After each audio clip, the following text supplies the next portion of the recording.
Welcome back to my channel friends. ఎలా ఉన్నారు? అందరూ బాగున్నారా? ఈరోజు అయితే మన ఛానల్ అయితే ఫస్ట్ టైం చేస్తున్నానండి. గోంగూర చికెన్ అనమాట. చాలా బాగుంటుందండి చికెన్ గోంగూర అయితే నాకు చాలా ఇష్టం అనమాట. ఎప్పటి నుండో చేద్దాం అనుకున్నాను కానీ ఇప్పుడైతే కుదిరిందనమాట. ఏం లేదండి, చాలా సింపుల్ అనమాట. ఫస్ట్ అయితే నేను ఆనియన్స్, కొబ్బరి, తెల్లగడ్డ, అల్లము ఇవన్నీ కలిపి మిక్సీ పట్టుకున్నాను. ఈ 4 కలిపి మిక్సీ పట్టుకోవాలండి మెత్తగా. మిక్సీ పట్టిన తర్వాత ఇప్పుడైతే మన కడాయి తీసుకొని ఆయిల్ వేసిన తర్వాత సరిపడినంత ఆయిల్ అయితే వేసుకోవాలి. ఇప్పుడైతే ఇంకా ఆ పేస్ట్ని అయితే నేను ఫ్రై చేసుకుంటున్నానండి. అంటే ఆయిల్ అంతా పైకి వచ్చేంత వరకు అయితే ఫ్రై చేసుకోవాలి, లేదంటే పచ్చివాసన వస్తుందండి. ఆ పచ్చివాసన అనేది పోవాలన్నమాట. ఇప్పుడు నేనైతే పచ్చిమిర్చి అయితే వేసానండి, 4 చీలికలు అయితే వేసానన్నమాట.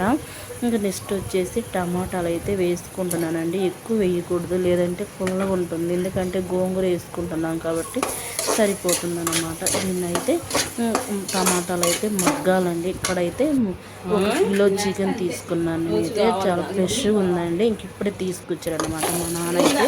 ఇప్పుడు చూసారా ఇంకా టమాటాలు కూడా మగ్గాయండి. మగ్గిన తర్వాత అయితే మనం ఇప్పుడు చికెన్ ఉంది కదా, చికెన్ అయితే ఇందులో వేసుకోవాలన్నమాట. ఇందులో వేసుకున్న తర్వాత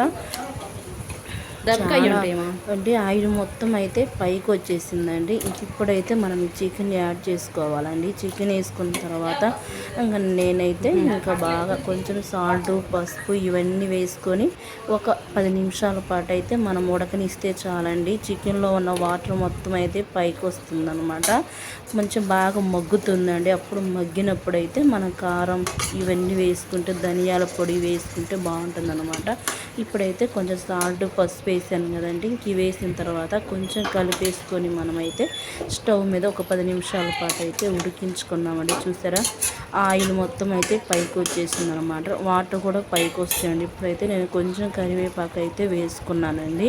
ఇంక ఇప్పుడు మనమైతే సరిపడినంత కారం వేసుకోవాలి. ఎప్పుడైనా సరే నాన్ వెజ్లో కొంచెం కారం ఎక్కువగా ఉంటేనే బాగుంటుందండి, లేదంటే మరీ చప్పగా బాగుండదు అనమాట. ఇప్పుడైతే నేను కొంచెం ధనియాల పొడి కూడా వేసుకుంటున్నాను. ధనియాలు, జీలకర్ర, మెంతులు 3 కలిపి మిక్సీ పట్టాను అనమాట. అప్పటికప్పుడు ఫ్రెష్గా చేసుకుంటే చాలా బాగుంటుందండి ఈ ధనియాల పొడి అయితే. నేను ఎప్పుడైనా ఎట్లాగే చేస్తాను. రోజు కర్రీస్లో వేసేది వేరుగుంటుంది, ఇప్పుడు అప్పటికప్పుడు చేసి ఫ్రెష్ చేసేది అట్లా చేస్తారనమాట నాన్ వెజ్ అయితే.